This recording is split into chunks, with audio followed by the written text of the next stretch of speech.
Selama beberapa waktu itu tantangan berat, menurut saya tantangan berat.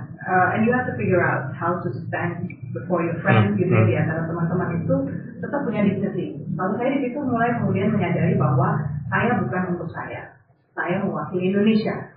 Oh, keren, merah putih. Nggak boleh saya kendor, nggak boleh saya menunjukkan apa yang saya harus cari, apa yang orang lain nggak bakalan bisa cerita tentang buku-buku itu. Perspektif Indonesia dong. Oke. Pendengar dan pemirsa, Mbak Dina ini adalah pemegang doktor termuda di Ohio State University ya. Pada waktu itu usia 29 tahun sudah menjadi dokter Indonesia. Banggalah sama Indonesia. Maka pertanyaan saya dari masih anak-anak itu mengatur, mengapa ada orang yang selalu miskin? Itu satu puzzle saya dari masih anak-anak. Karena saya melihat orang tua saya bekerja keras, komit, rajin, tapi kok mereka nggak punya tempat gitu di masyarakat untuk bisa naik yang lebih tinggi gitu kan. Kecil lah. Padahal itu menjadi tujuan Republik ini berdiri. Tujuan Republik, dan jangan salah, pada saat krisis saya menemukan ekspansi di banyak negara. Jadi dana jaminan sosial mereka justru nambah. Jadi salah itu pernyataan yang bilang bahwa saat krisis jaminan sosial itu mengerut. Negara-negara besar se-Asia, jadi saya bandingin bukan cuma negara-negara di Asia Tenggara ya. Yang akhirnya saya zoom in disertasi itu kan Indonesia, Filipina, Singapura. Tapi sebelum itu saya punya satu publikasi, menang publikasi di Princeton University, my first publication. Itu saya membandingkan juga sama Korea, sama Jepang, sama waktu itu ada Taiwan juga. Dengan Indonesia, saya bandingkan Indonesia, Malaysia, Singapura. Jadi saya melihat bahwa ternyata negara-negara yang berhasil keluar cepat dari krisis adalah negara yang memang investasi di people. And how about Indonesia? Indonesia waktu itu belum punya.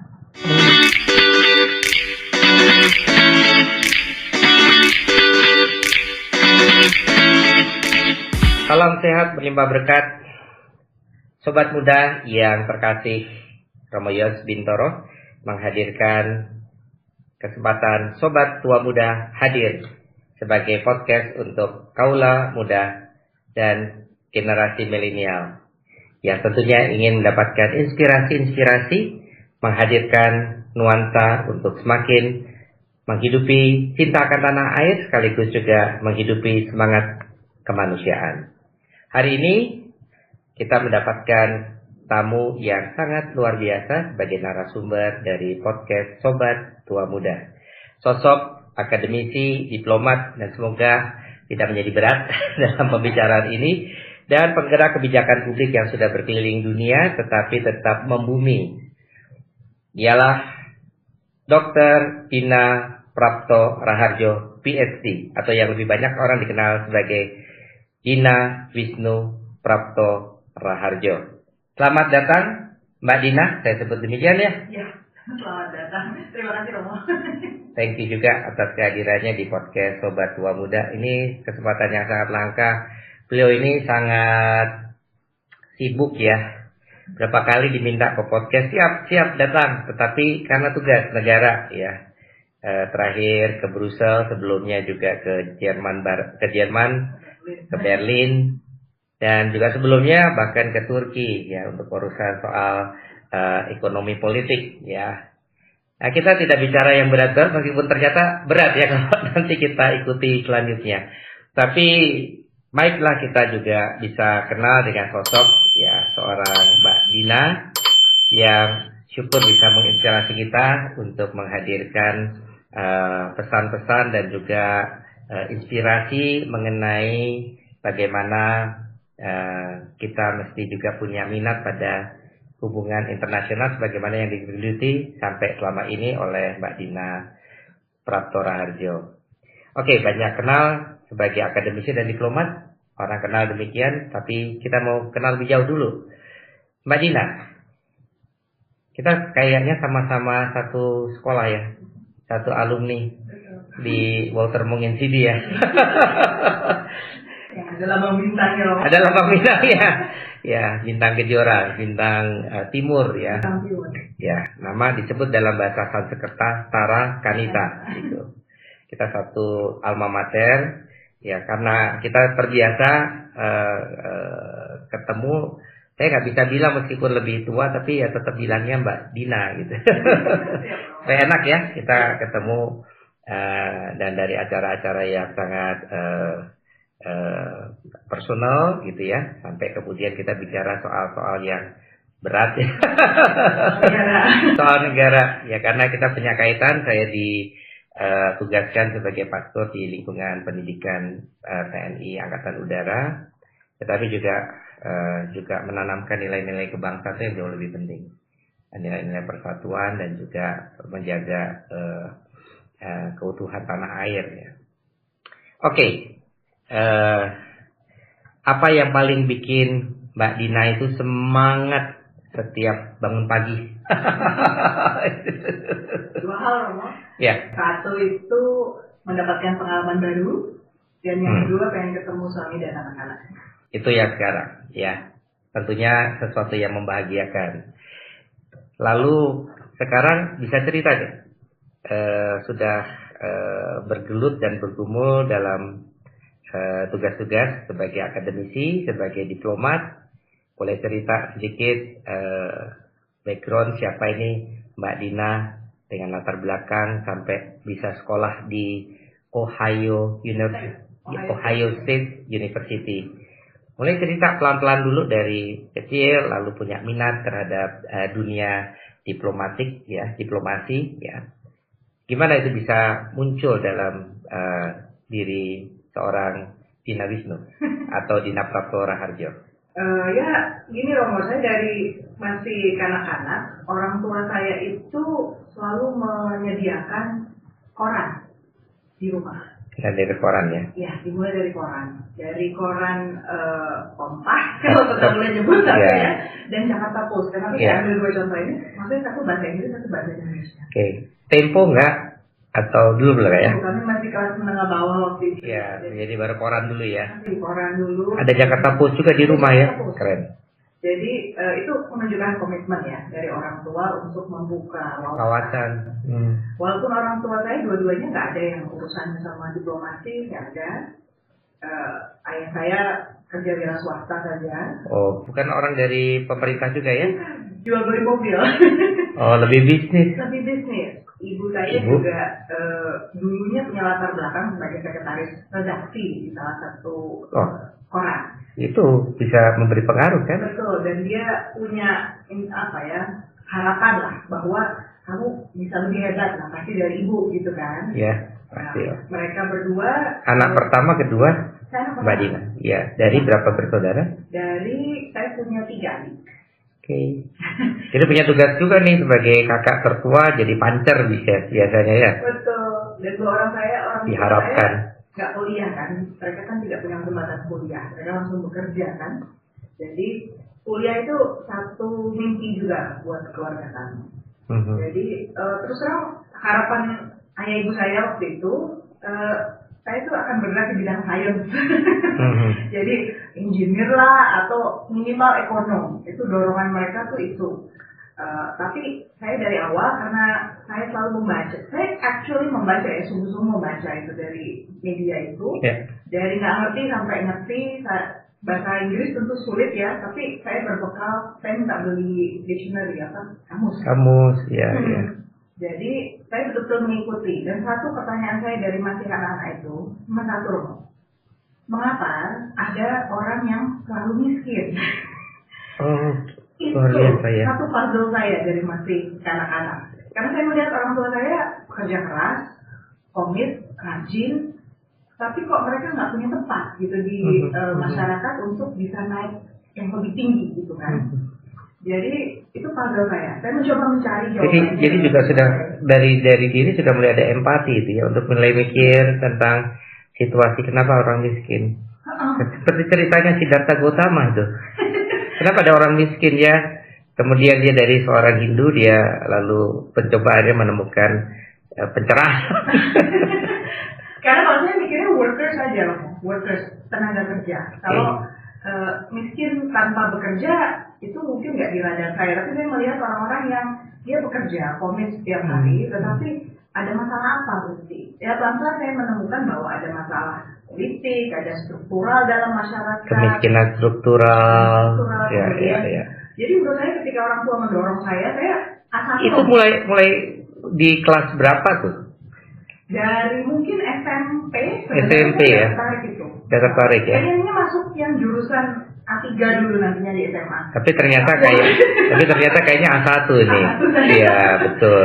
Saya dulu jago matematika juga. Ya pastilah. Gitu. Ya komutatif, asosiatif, distributif ya kan sama. Betul. Jadi nggak bisa dulu sampai orang tua membujuk-bujuk, guru pun ikut membujuk sudah lagi. Nah, jurusan fisika saja. Tapi saya baru tahu juga ada seorang fisikawan atau matematikawan, pasti tahu juga. Kalau boleh saya sebut nama, dan itu akademisi, namanya Johann Galtung. Dia ahli matematik, tapi dia bisa membuat itu segitiga kehidupan sosial, bagaimana orang secara pribadi personal, lalu struktural dan kultural itu bisa menghidupi perubahan. Jadi seorang matematik. Karena matematika memang ternyata modal bagus untuk logika, kebenaran, kejujuran, karena dan keindahan. Karena nanti kalau bicara soal arsitektur, itu akan bicara ya tentang keseimbangan, lalu juga termasuk keteraturan. Nah, lalu kemudian dari seperti Candi Borobudur itu kan rupanya itu ada struktur yang sama tetapi lalu seimbang dan menjadi benar. Dan itulah sebetulnya hasil dari matematik. Jadi nggak salah. Terus cerita lagi bagaimana perjuangan sampai kok tiba-tiba kecemplung nih ke Visipol ya. Tapi bagian hubungan internasional. Boleh cerita. Biasalah UMPTN Romo. Zaman dulu kan ujian untuk masuk perguruan tingginya milih kan jurusan. Jurusan pertama teknik industri, jurusan kedua ekonomi, ketiga saya tetap mau punya saya masuk hubungan internasional. Itu semua di UI atau di berbagai ada ITB. Industri di ITB. Dan ternyata bersorak-sorai gembira yang diterima yang itu. Oh ya, itu jalan. Kalau aku melihat dari Mbak Dina yang sangat religius ini jalan Tuhan. Mbak Dina ini sangat religius, kalau ngomong sama saya apa-apa Tuhan. Spiritual. Ya spiritual, ya betul. Ya saya sangat setuju sekali itu. Ya karena banyak hal dalam hidup saya itu sebenarnya mustahil kelihatannya. Sepertinya kalau dibayangkan pas saya masih kuliah pun, apa saya bisa ambil S2, S3 itu nggak kebayang. Orang lain udah berangkat S2 jauh lebih dulu daripada saya. Okay. Saya bekerja dulu 3 tahun. Nih para pendengar dan pemirsa, Mbak Dina ini adalah pemegang doktor termuda di Ohio State University ya. Pada waktu itu usia 29 tahun sudah menjadi dokter Indonesia. Banggalah sama Indonesia. Maka saya sampai tadi didikte ini sama Mbak Dina. Pakai pakaiannya itu pakai pakaian merah, tandanya penuh percaya diri, itu adanya berani seperti bendera merah putih. Lalu saya juga nggak mau kalah ya dengan pakaian ikat, karena Indonesia terkenal dengan ikat songket ya, alat tenun bukan mesin, supaya menunjukkan kita Indonesia banget gitu kan. Dan Mbak Dina sudah mengharumkan nama Indonesia di Ohio State University sebagai PhD di bidang politik termuda. Ya, waktu itu saya masih muda sekali. Luar biasa. Oke, dilanjut. Ya, jadi waktu itu full beasiswa loh. Jadi saya 3 tahun bekerja. Dari mana itu beasiswa? Dari Ohio State. Dari Ohio State? Ya, langsung dari sana. Waktu itu saya sempat melamar banyak beasiswa kan pada masa saya ya, tahun 90-an itu. Teman-teman lain tuh berangkat ke Inggris, kemana. Pokoknya udah berangkat duluan lah. Teman-teman itu S2 udah ada yang udah pulang malah. Tapi saya tuh dalam hati juga sempat merasa kecil ya, karena saya harus bekerja 3 tahun. Tapi saya pikir... Boleh tahu kerja di mana? Waktu itu National Democratic Institute, satu lembaga Amerika yang bergerak untuk demokrasi. Oke, di Indonesia. Tapi saya bilang... Tahun berapa itu? Tahun 98 sampai 2001. Oke, baru kemudian pertama. Jadi pada masa itu saya pikir cuma satu, yang penting kan kita komit. Dan dalam jangka waktu yang 3 tahun itu saya dari program assistant menjadi program direktur. Satu-satunya program direktur yang perempuan dan orang Indonesia. Yang lain semua Di Ohio State University. di National Democratic Pertama ya di tempat pekerjaan itu ya. Pekerjaan yang pertama. Dan itu proyek menurut saya bergengsi ya. Saya mendampingi Presiden Jimmy Carter misalnya untuk election observation mission yang pertama di Indonesia tahun 98. Oke. 2 pimpinannya orang Kanada, tapi yang sehari-hari operasional saya. Keren. Nah, jadi saya justru membuka mata betul-betul apa peluang untuk saya bisa mendapatkan beasiswa. Kalau saya nggak bisa dapat barang jadi ibaratnya, kalau orang lain kan daftar apply ke satu sumber beasiswa terus tinggal daftar berangkat gitu ya.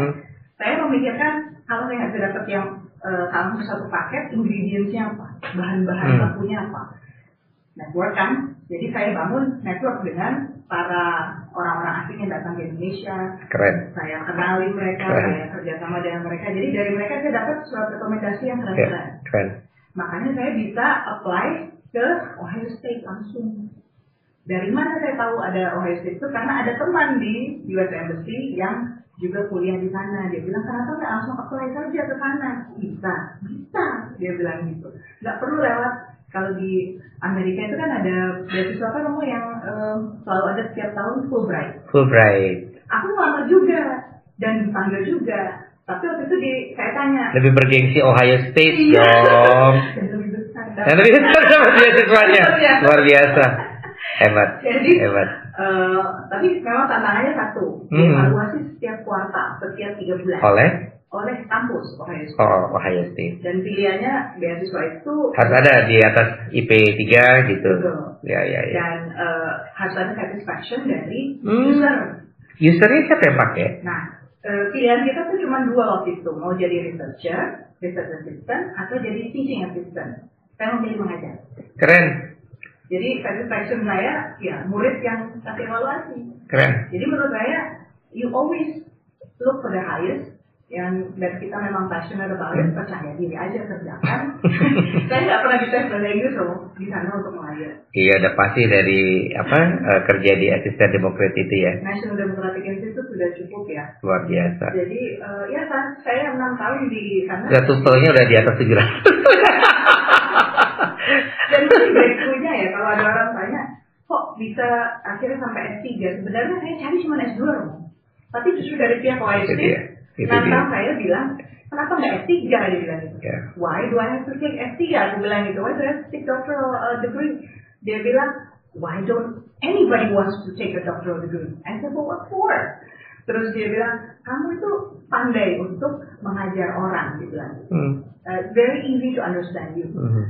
Jadi harusnya you invest in becoming lecturer, dia bilang gitu. Dan kenapa enggak S3 loh? Ditanggung semua, saya bilang gitu. Dari awal terakhir ditanggung, dia bilang gitu. Luar biasa. Dan cepat ya, PhD-nya hanya jadi 4 tahun ya, Pak? Ya, 4 tahun udah sama research. Dan research dan juga tambah S2-nya sebelumnya ya. Jadi 6 tahun lalu balik ya. Tentunya ada pengalaman-pengalaman berat ya di sana. Pastilah. Apalagi masih single. Nah, cerita dong lagi sama kita. Apa ya, mungkin culture shock yang paling besar adalah bahwa orang di Amerika itu sangat kompetitif. If hanya demi menunjukkan bahwa mereka itu terbaik, mereka bisa benar-benar secretnya di sana. Jadi di dunia saya tuh kalau belajar di kelas kan membayangkan kalaupun kita berkompetisi biasanya ya kita sharing pendapat, suasananya akan friendly gitu. Di sana kita bisa harus siap ya untuk di-attack gitu istilahnya, diserang, pendapat kita itu nggak benar, dasarnya tidak kuat dan lain-lain. Jadi sistem kuliah di sana itu dulu selama 2 tahun yang paling bikin saya shock itu adalah kami ditaruh di ruangan kecil, benar-benar nggak besar, dan kami mahasiswa PhD itu cuma sekitar 10 orang. Hanya 10 orang? Hanya 10 orang. Dan banyak yang gugur loh. Paling yang lulus jadi itu Indonesia hanya Mbak Dina sendiri ya? Boleh tahu dari negara lain masih ingat? India, Turki, negara Korea Selatan. Dunia ketiga. Iya. Terus sama Amerika, tentu ada orang Amerika. Ada orang Amerika. Ada orang Amerika. Jadi Kami biasanya dosen itu datang bawa buku, tumpukan buku taruh di meja, terus dia bilang, oke, next week kita akan bahas ini. Seluruh bukunya, iya seluruh bukunya. You have to write one page summary of what all of this book talks about. One page, ya? One page only. Summary of what is it all about. Tentu kan harus dibaca semua. Nah, gimana caranya tuh? Tentu itu kan lompatan besar Romo. Satu membacanya sampai 10 dalam waktu singkat itu berapa mata kuliah Romo? Pakai kalau saya dulu diajarinya cara diagonal gitu. Paham ya? Jadi kira-kira the man of the sentence apa gitu ya? Enggak ya, enggak gitu ya, harus satu. Oh gitu. Enggak, kalau aku lihat temanya dong. Oh tema, oke, exactly. Ya, terus lihat halaman pertama. Introduction-nya. Dan kadang-kadang testimoni dari orang di belakang tuh membantu melihat keywordnya, betul. Terus itu sudah kita pinteran dikit ya. Waktu pertama kan ada shotnya juga. Oke, belum tahu caranya gimana nih mensiasati buku gede-gede tebel-tebel gitu ya. Dan nanti ternyata kita pikir paling teman saya juga nggak selesai bacanya. Ternyata selesai mereka bacanya. Terus saya pikir kan pasti ada teknik yang nggak mungkin gitu kan. Ini sorry karena Indonesia ternyata memang tidak terbiasa, betul ya, tidak terbiasa untuk melihat buku lalu kemudian memberikan tanggapan, apalagi memberikan summary yang komprehensif gitu ya. Iya. Oke. Jadi selama beberapa waktu itu tantangan berat, buat saya tantangan berat. And you have to figure out how to stand before your friends gitu ya, di antara teman-teman itu tetap punya dignity. Lalu saya di situ mulai kemudian menyadari bahwa saya bukan untuk saya mewakili Indonesia. Keren, merah putih. Nggak boleh saya kendor, nggak boleh saya menunjukkan apa yang saya harus cari, apa yang orang lain nggak bakalan bisa cerita tentang buku-buku itu. Perspektif Indonesia dong. Oke. Nah, lalu saya dapat benang merah nih dari kita bicara sampai sekarang ini. Dulu waktu kecil punya perhatian pada kenapa orang miskin ya. Ya, kemudian lalu belajar sangat luar biasa, dapat kesempatan di Ohio State University, dan lalu mesti ada kaitan tentang pertanyaan masa kecil pada kemudian secara akademis mau dicari soal jaminan sosial rupanya dan ekonomi. Politik ekonomi. Jadi dong prosesnya sampai ke situ kemudian dan juga dengan tentunya dengan disertasinya ya. Betul. Sebenarnya Romo, awal mulanya beasiswa sebelum saya ke Ohio State itu, saya berpikir saya ini ahli sekali, saya ingin jadi ahli di bidang conflict resolution. Itu impian saya. Kalau boleh dari segala macam bidang hubungan internasional kan ada banyak ya. Saya pikir. Kalau itu kan terakhir tuh. Baru tahun 1990 kalau nggak salah, benar ya? That's the most recent one. Oke. Waktu itu, jadi saya tahu karena saya juga di bidang itu. Bidang itu ya, saya ingin banget gitu kan. Dan studi kasus saya waktu skripsi adalah soal Israel Palestina. Saya punya impian betul bahwa sudut pandang Indonesia itu bisa mendunia karena ada orang-orang seperti kita, gitu, seperti saya orang Indonesia gitu. Tapi waktu itu saya dibangunkan seperti kayak ditampar bolak-balik, termasuk sama ibu saya sendiri. Karena kemudian satu kesempatan beasiswa kalau mau belajar soal Arab itu kan kompetitornya ya negara-negara Arab ya. Kemudian kita semua bahasa Arab. Kemudian sebagai perempuan itu juga menantang sekali ya untuk berada conversation with them, dan saya itu juga masih muda kan. Lalu saya berpikir, what's the way around? Dan ibu saya bilang, tetap saja bukan kalangan mainstream gitu untuk bicara soal ini. Dari segi agama kan kita juga minoritas gitu. Jadi ada cara lain nggak? Dia cuma nanti ada cara lain nggak supaya kamu tetap bisa masuk ke bidang yang kamu suka itu, tapi tidak harus lewat cara itu. Politik ekonomi.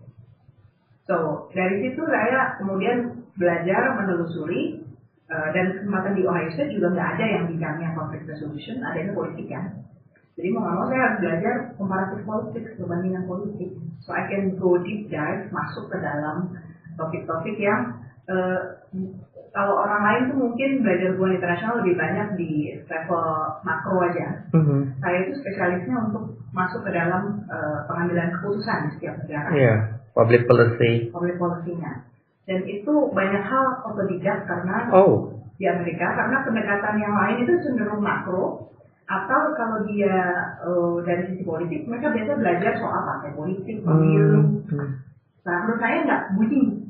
Kalau kita mau ke depan itu banyak bisa masuk ke isu-isu public policy, ya harus bisa bicara soal pengambilan keputusan. Gitu. Jadi saya belajarnya politik ekonomi, saya belajar menelusuri uang dalam pengambilan kebijakan. Makanya saya ambil disertasi saya soal krisis finansial pada tahun 98, aliran duitnya kemana, dan ternyata saya secara khusus menelusuri uang untuk jaminan sosial. Nah itu dia. Karena tetap social welfare ya untuknya. Karena orang berpikir social welfare itu sesuatu yang sifatnya marginal, kecil lah. Padahal itu menjadi tujuan Republik ini berdiri. Tujuan Republik, dan jangan salah, pada saat krisis kan menemukan ekspansi di banyak negara. Jadi dana jaminan sosial mereka justru nambah. Jadi salah itu pernyataan yang bilang bahwa saat krisis jaminan sosial itu mengkerut. Negara-negara besar se-Asia, jadi saya bandingin bukan cuma negara-negara di Asia Tenggara ya. Yang akhirnya saya zoom in disertasi itu kan Indonesia, Filipina, Singapura. Tapi sebelum itu saya punya satu publikasi, menang publikasi di Princeton University, My First Publication. Itu saya membandingkan juga sama Korea, sama Jepang, sama waktu itu ada Taiwan juga. Dengan Indonesia, saya bandingkan Indonesia, Malaysia, Singapura. Jadi saya melihat bahwa ternyata negara-negara yang berhasil keluar cepat dari krisis adalah negara yang memang investasi di people. And how about Indonesia? Indonesia waktu itu belum punya. Kita masih sistemnya itu masih basisnya bansos, lebih banyak bansos. Kalau kita punya, masih ingat program Jamsostek waktu itu awalnya? Pertama ya tentang jaminan sosial itu. Jaminan sosial semua kalau untuk swasta ya, seperti orang tua saya maksudnya di Jamsostek. Itu pun sukarela. Kalau perusahaan kita mau bisa dikasih, tapi kalau enggak optional sifatnya. Jadi nggak mandatory, nggak wajib. Jadi itu pertanyaan-pertanyaan yang ya di kepala saya itu kayak orang berputar-putar ya. Sedangkan saat itu di negara-negara lain Asia Tenggara sudah punya semacam BPJS gitu ya. Iya, kayak Singapura itu kenapa akhirnya saya zoom in, karena mereka punya CPF, Central Provident Fund. Dari pertama mereka pecah dari Malaysia kemudian menjadi negara. Tahun 65. Iya, tahun 65. Itu yang mereka invest pertama jaminan sosial. Jadi mobilisasi dana masyarakat dia kelola supaya bisa terkendali itu, apa masyarakat nggak perlu lagi bansos, ibaratnya semua dikendalikan lewat satu sistem. Nah itu jadi memang akhirnya Romo di benak saya akhirnya lebih banyak pengalaman yang melekat itu mencoba melihat lalu tarik ulur antara pembuatan sistem dengan pihak-pihak yang merasa bahwa di luar sistem nggak apa-apa kok. Gitu lah mungkin kalau saya. Jadi kan kita mulai kapan terus sejak kita lalu punya jaring pengaman sosial ya? 2004 akhirnya kita punya. Akhirnya ya karena ya.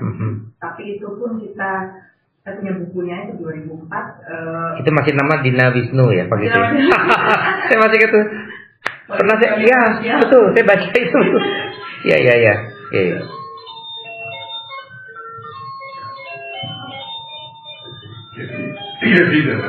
Oh, enggak deh.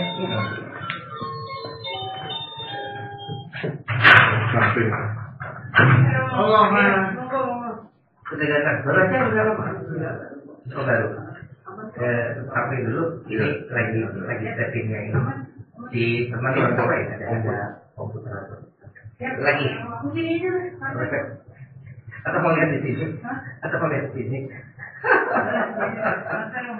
Oke ya, mau minum dulu. Oke. Yes. Di sebelah mana tadi? 2004. Buku. Oh iya. Politik jaminan sosial. Jadi saya appreciate lah. Tapi dari mana udah agak lama, tapi waktu main ke Jogja ya? 2012, 2000 itulah sekitar itu. Nah, saya lalu ada buku, ini Dina Wisnu. Lalu politik jaminan sosial betul. Kalau nggak salah covernya merah ya? Atau putih merah. Nggak jauh-jauh. Oke, di situ Mbak Dina sudah mencoba untuk memperdalam ya struktur bagaimana yang bisa disiapkan di Indonesia. Betul. Dan awalnya kan orang juga berpikir bahwa kalau kamu memang spesialisnya politik ekonomi, mau jaminan sosial, ya nggak usah masuk isu diplomasi dulu. Jadi, tapi saya tuh berkeras bahwa those two are connected. Dua hal itu terhubung. Berarti saya punya satu tugas untuk membuat orang bisa melihat keterhubungan antara keduanya. Jadi menjadi dosen. Dan jadi dosen.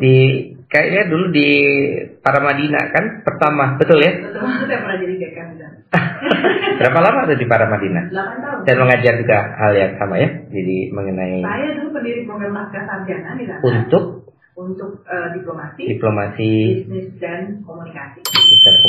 Terus mengajar di sana juga mengajar. Karena diplomasi di dalamnya ada politik ekonominya. Yes, exactly. Of course dalam isu politik ekonomi selalu saya masukkan visi pekerja, visi perlindungan atau pekerja.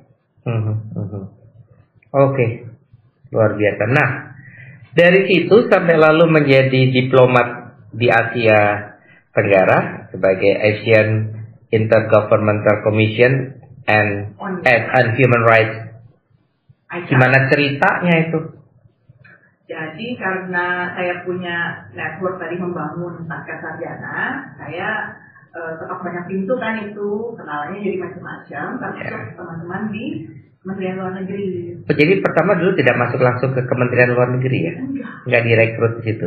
Jadi mulai punya ada hubungan ke Kementerian Luar Negeri itu sejak saya jadi dekan. Tahun 2009 awal. Kan saya mulai kerja 2009 awal mulai ketok perusahaan ini. Lalu mulai dilirik nih sama teman-teman dari hubungan internasional. Betul. Yang biasanya tuh, mohon maaf kan kita selalu juga ini. Oh yang di sana tuh teman-teman UGM. Kok ada UI masuk gitu kan? Saya juga dengar itu kan. Mbak Dina dari UI ya, HI UI ya. Di sana katanya mafia, bukan mafia jelek lah. Apa teman-teman dari UGM, jaringannya UGM. Tapi bahwa itu artinya ada satu prestasi lah, jadi sampai bisa punya dan kemudian bisa masuk pada Asian Intergovernmental Commission on Human Rights ya. Karena kebanyakan jaringan ICAR ini kan 2012 baru dibentuk di ASEAN, Badan HAM-nya ASEAN, Komisi HAM-nya ASEAN. Dan di situ track 1. Jadi kalau saya bilang track 1 itu artinya memang diplomat ya, kita semua disebutnya sebagai wakil negara. Di depan nama kita ada Her Excellency gitu ya kalau ini. Jadi kemana-mana memang utusan negara ya. Jadi 2012 dia dibentuk, lalu sebelumnya itu selalu lingkar orang yang ditunjuk di sana adalah HAM murni. Jadi orang-orang yang memang sehari-harinya urusannya sama HAM. HAM yang terkait dengan kekerasan, kaitannya sama kontrak misalnya kayak gitu ya, isu pembiaran orang, atau pokoknya berat-berat kayak gitu lah. Jadi ketika waktu itu saya didekati oleh Kemlu, Kementerian Luar Negeri justru. Saya bilang, why? Ditawari, Anda nggak tertarik untuk jabatan ini? Dia bilang, why? Karena saya berpikir ada teman-teman lain yang memang spesialisnya hak asasi manusia. Kemudian mereka melihat bahwa karena pengalaman saya di diplomasi dan saya paham politik ekonomi, mungkin justru bisa membawa suasana yang berbeda di lingkar ASEAN. Ya, dengan kepercayaan itu ya saya terima, kalau saya diberi kepercayaan ya saya sambut dengan baik. Tugasnya apa aja? Jadi kita itu tugas utamanya kan promotion and protection of human rights. Lebih tentang promotionnya daripada protection. Kalau ke seluruh Asia Tenggara atau hanya di Indonesia? Seluruh Asia Tenggara. Ya, jadi jalan ya, sudah besar keliling gitu lah ya. Keliling, betul. Kami harus membangun konsep tentang bagaimana orang menjalankan HAM, melaksanakan hak asasi manusia. Kemudian mulai dari penelitian ada, kemudian mau kita mau bicara di antara rekan-rekan ASEAN kan juga tetap aja harus basis knowledge-nya kepake ya namanya. Based on data. Kemudian kita bikin event yang membuat orang-orang tergerak untuk memperhatikan isu tertentu. Dan waktu itu saya dari berbagai macam isu yang saya pilih adalah human trafficking as my main program. Makanya sampai sekarang saya masih dikenal juga di jaringan JRS, trafficking. JRS juga Jesuit Refugee Services, Ya, dan di KWI juga ya dengan Romis Martono. iya. Iya betul. Dengan Caritas Indonesia. Dengan Caritas Indonesia, oke. Jadi itu sejarahnya Romo. Jadi memang menurut saya ya dengan pemahaman dan pengalaman saya di bidang politik ekonomi, ternyata versatile ya bisa dipakai untuk berbagai macam bidang. Keren. Ketemu para diplomat berbagai negara, apa peran komunitas dalam keberhasilan program yang dirasakan, yang juga dibuat? Komunitas itu kaki kita. Jadi kalau saya melihat bahwa kita nggak mungkin cukup hanya bicara di pusat, kita harus bicara nanti turunnya ke bawah gimana, dan menangkap juga aspirasi dari yang di bawah. Nah, ini betul. Asia Tenggara, Indonesia juga termasuk suka apa ya, untuk bicara HAM itu kan ada sesuatu yang lain ya. HAM itu dikelihatkan human rights ya, itu dianggap nggak bisa diuniversalkan gitu. Jadi ada sesuatu yang khas dari Asia Tenggara, dari budaya, dari Indonesia. Boleh cerita dong? Ada kesulitan-kesulitan apa dengan kehati-hatian di Indonesia, mungkin juga di Asia Tenggara soal human rights? Myanmar seperti itu sekarang ini. Oke, silakan. Hak asasi manusia itu kan sebenarnya prinsip yang melekat di setiap individu yang lahir. Ya. Semua manusia itu punya hak yang melekat yang dibawa, dan itu sama. Terlepas dari bentuk kita, wajah kita seperti apa, keturunan siapa, itu sebenarnya melekat. Jadi itu tataran satu. Tataran dua ada negara di situ, dan nanti ada aktor yang lain seperti bisnis, ada entitas-entitas lain yang juga mempengaruhi penegakan HAM di level individu. Nah, kalau di Asia Tenggara, termasuk juga di Indonesia, yang sangat kental itu ketika bicara HAM adalah negara di mana. Jadi negara itu harusnya punya enforcement tertentu, punya penegakan yang jelas kayak gitu, dan sangat sensitif. Kenapa? Karena negara dianggap dalam pergaulan selalu dianggap kurang. Dan kita tahu di antara Asia dengan rata-rata negara Barat, kalau bicara HAM itu selalu ada dua hal yang nggak ketemu antara HAM di level individu dengan HAM di level community. Karena kalau Asia merasakan bahwa ya individu boleh punya hak, tapi kalau komunitasnya tidak menjadi lebih stabil, tidak merasa lebih aman juga dengan HAM yang kamu tegakkan seorang diri itu demi kepentingan satu orang, ya maka kita itu yang terjadi, yang saya kemarin juga petakan meskipun rumit ya, nanti juga bisa disampaikan di Papua misalnya. Jadi orang Papua ketika mereka membunuh sesamanya, ada fakta, mereka bunuh karena mereka bagian dari OPM gitu ya, menamakan diri sebagai OPM atau KKB.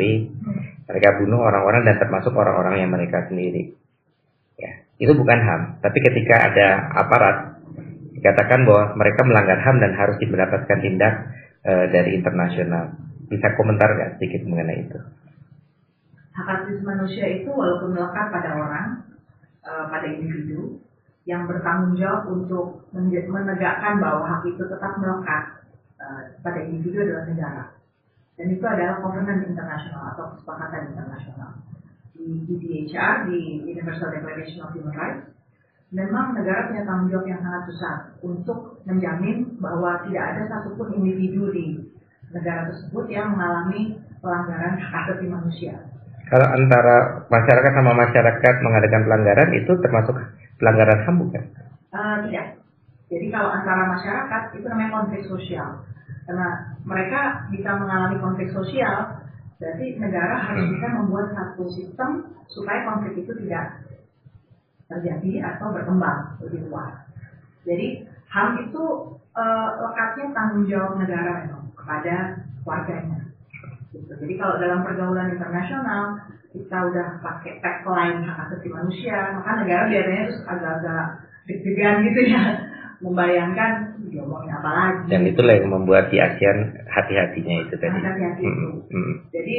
Jadi Romo juga bisa membayangkan ya, memilih istilah, membentuk format kegiatan itu betul-betul harus sangat dipilih. Jadi sangat diplomatis sekali kalau orang bilang ya, kita bisa mengangkat isu HAM sampai akhirnya diterima banyak negara. Saya ambil contoh waktu itu, makanya saya advance-nya atau memajukannya isu perdagangan orang. Pada tahun 2014 waktu saya memulai 2016 saya memulai tugas itu, isu human trafficking kan masih relatif baru. Dan di ASEAN waktu itu saya tuh selalu berpikir gini loh, kalau kita mau bicara soal HAM, kita harus cari momentum yang tepat buat negara. Of all other issues yang pilihan isunya kan banyak ya, mau bicara soal freedom, mau bicara soal hak pembangunan atau apapun kan pilihannya banyak, hak asasi itu panjang sekali daftarnya. Kita harus pilih mana yang momentumnya pas. Nah pada saat itu kan saya harus berbasis research ya, cari momentumnya. Momentumnya waktu itu 2015 ASEAN baru punya covenant atau konvensi pertama untuk anti perdagangan orang yang menurunkan dari protokol Palermo dan konvensi PBB, tapi belum diratifikasi. Kalau belum diratifikasi nanti belum di-enforce, belum ada penegakan. Nah, gimana caranya kita bisa mengkampanyekan itu sehingga negara-negara ASEAN meratifikasi. Jadi itu jadi tujuan utama saya dalam waktu jangka pendek 3 tahun saya bertugas, itu terjadi, dan itu terjadi. Sudah terjadi ya? Sudah. Tahun berapa itu? Dari 2000 Indonesia akhirnya ratifikasi di 2017. Saya memulai tugas di 2016, keliling seluruh ASEAN waktu itu, dari cuma 2 negara yang ratify menjadi 9 sekarang. Sampai hari ini yang belum ratify Brunei Darussalam. Dengan berbagai latar belakang belum terimanya itu ya? Iya, belum terimanya. Karena budaya kali ya? Iya, dia merasa bahwa identitas Islam itu sudah nggak boleh dipertanyakan lah, komitmennya terhadap human trafficking. Jadi ternyata tidak hanya sekedar omon-omon, tidak hanya sekedar untuk etalase, tetapi juga Mbak Dina ini udah akhirnya menghasilkan satu kesepakatan yang diratifikasi di ASEAN ya, tahun 2017 itu ya. Luar biasa. Kemudian setelah itu Mbak Dina juga mendirikan Sinergi Politik. Sinergi Politik. Cerita deh, apa yang jadi keinginan dan yang mau diperjuangkan. Jadi Sinergi Politik itu think tank, tempat berpikir, dan produk yang dilahirkan adalah penelitian dan pelatihan. Saya mulai berdiri 2014. Oke. 2014 jadi di Jakarta. Jadi saya bersama beberapa orang kawan lintas bidang ilmu.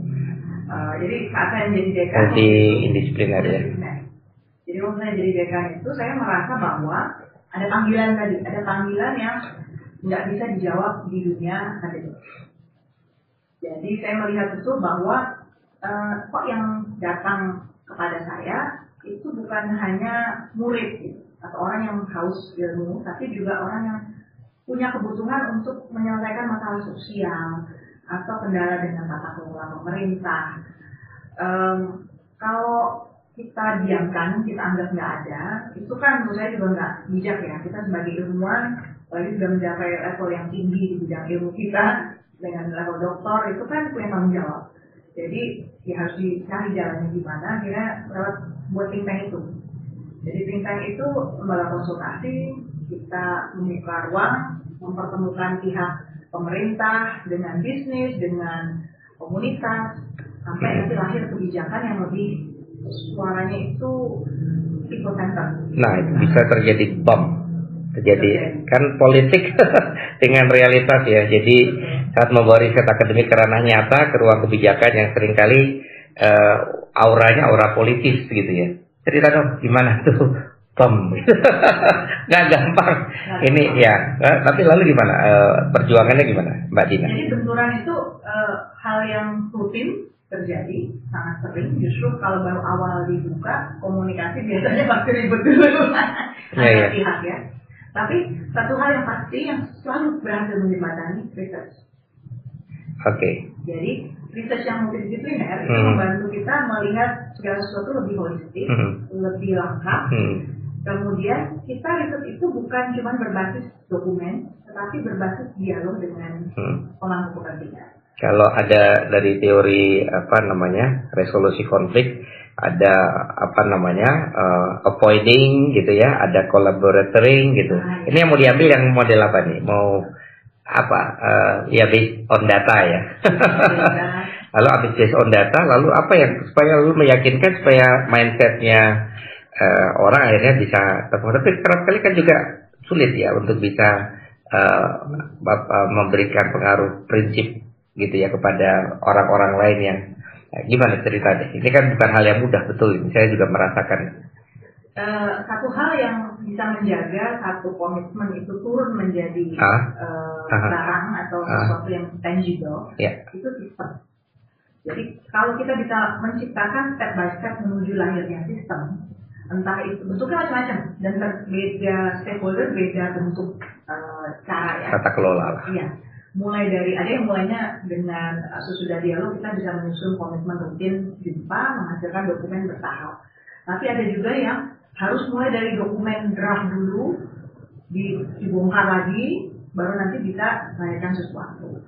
Ada yang cukup dengan kita datang membawa data dari lapangan bahwa ini loh situasi di lapangan ternyata begini, beda dengan rencana awal dari pemerintah misalnya. Itu bisa berubah betul. Jadi momentum itu penting. Yang kedua, sebenarnya semua pihak itu haus akan sistem, karena mereka juga ingin hasil kerja mereka itu lanjut gitu, kelihatan hasilnya.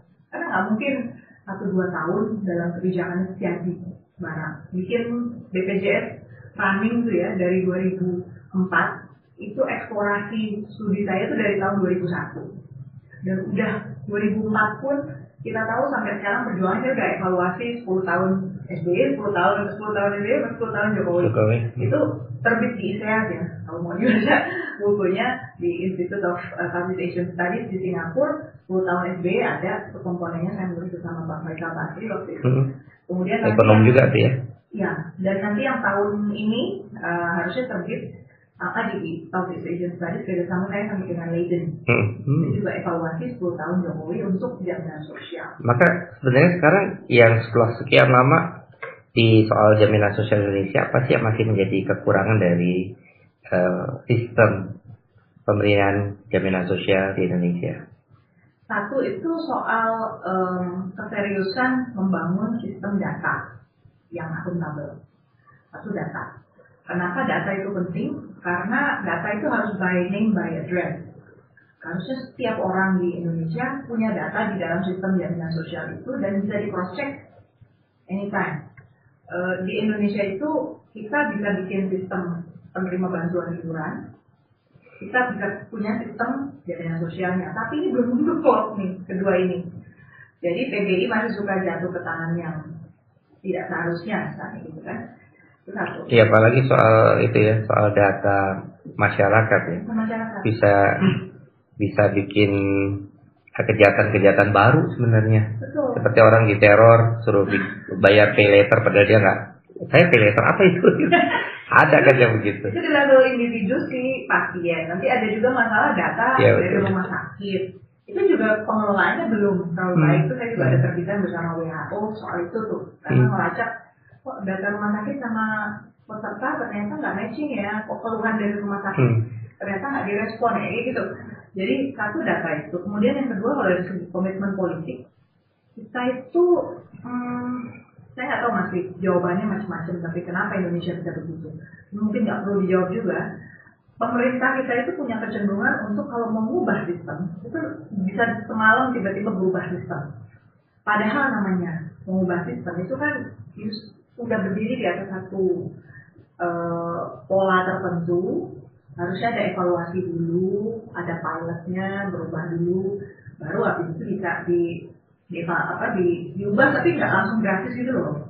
Ya. Nah ini kecenderungannya kalau ganti pemerintahan berat ganti, sehingga akhirnya betul.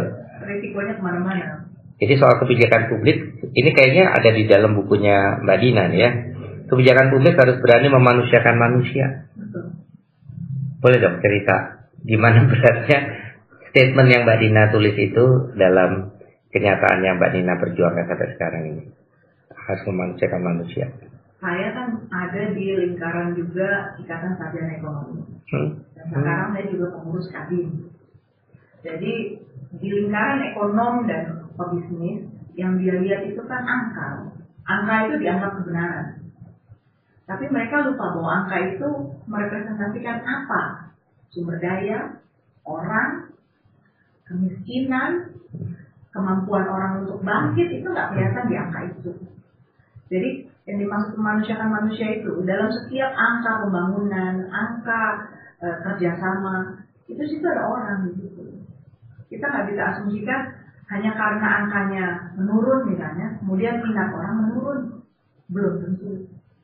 Gitu. Jadi kepekaan terhadap pendekatan kualitatif itu yang selalu dikedepankan kami di Sinergi Politik supaya kita itu balance ya antara melihat angka dengan realita di balik angka itu. Itu yang juga menjadi sebetulnya PR ya untuk menghidupkan para akademisi untuk tidak hanya sekedar mendapatkan angka dan data ya, tetapi harus ada interview atau melihat kedalaman, karena manusia itu tidak hanya sekedar dilihat angka dan nomor atau data. Iya. Jadi harus ada keseimbangan. Nah ini juga keseimbangan juga terjadi dan dihidupi oleh subjek, termasuk Mbak Dina. Ya, sebagai akademisi, diplomat, penulis, mentor, ya ini bagaimana menjaga keseimbangan antara idealisme dan realisme? Prinsip itu pegangan selalu. That's right. Pokoknya jangan ada kompromi terhadap prinsip. Prinsip ya pertama-tama ya. Sebagai perempuan di dunia yang sering didominasi laki-laki, apa pengalaman paling menantang dari Mbak Dina menghadapinya?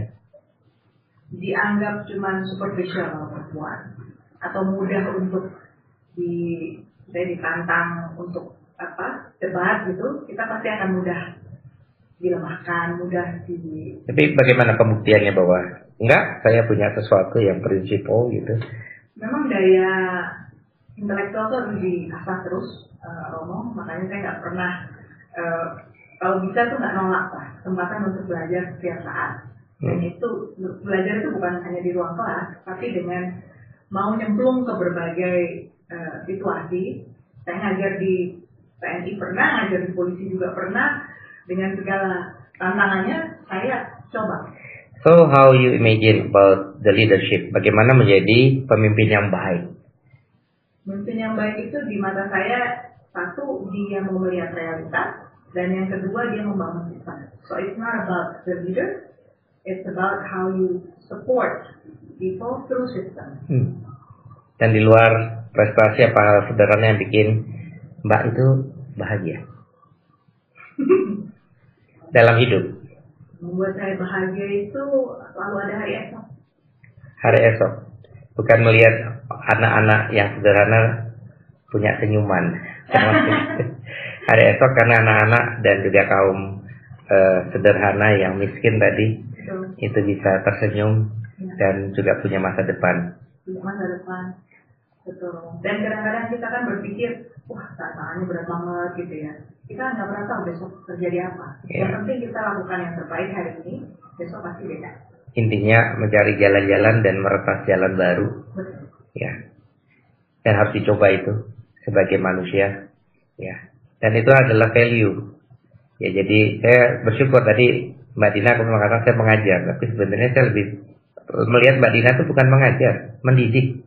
Bukan how to transfer the knowledge, but transfer of value. Jadi sesuatu yang kemudian Mbak Dina hidupi, Mbak Dina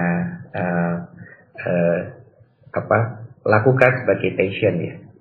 Nah, sekarang lebih fun dan rapid fire supaya bisa lebih bisa cooling down gitu ya. Dari tadi pembicaranya berat tapi sangat daging banget gitu. Sekarang yang sederhana aja. Pilih kopi atau teh? Kopi dong. Minum kopi lah. Ini ada kopi.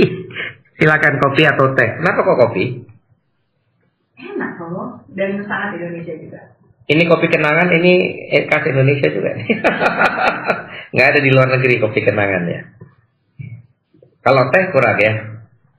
Kurang nendang. Oh, kopi bisa bikin ada inspiring ya. Bisa bikin inspirasi jalan. Oke. Malam yang tenang di rumah atau debat publik di TV? Debat publik di TV. Why? Belajar.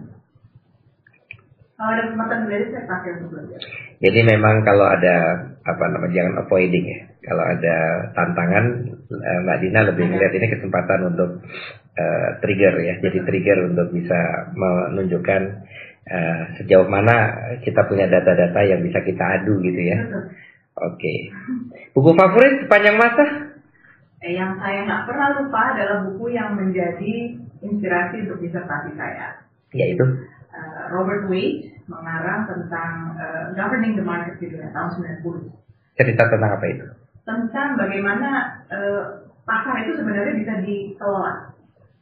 Pasar itu kan orang berpikir sifatnya selalu swasta, kemudian berbasis modal, apalagi dalam era yang sangat kapitalis, itu bisa jalan sendirilah kemana-mana dan sulit dikendalikan. Dan buku itu memberikan jawaban? Memberikan jawaban bahwa negara bisa mengendalikan itu dengan berbagai macam instrumen. Sosok yang paling menginspirasi? Waduh, banyak Romo. Yang paling banyak, paling itu satu. Paling siapa? Wow. Ibu. Ibu kan. Tapi sebagai tokoh ya yang menginspirasi siapa? Internasional atau nasional silakan.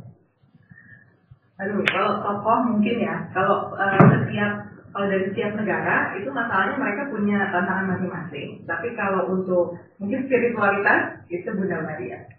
Bunda Maria. Ya. Kenapa? Karena saya melihat gini, dalam pengalaman kita berhadapan dengan dunia internasional atau tadi mengentaskan masalah-masalah sosial yang kita hadapi itu pain after pain after pain.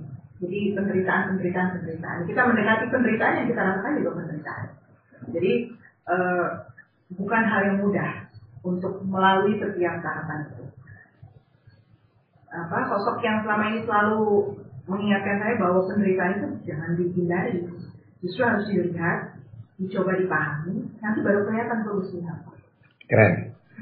Satu kata untuk menggambarkan Indonesia saat ini. Indonesia sedang masuk ujian kesetiaan untuk bebas aktif.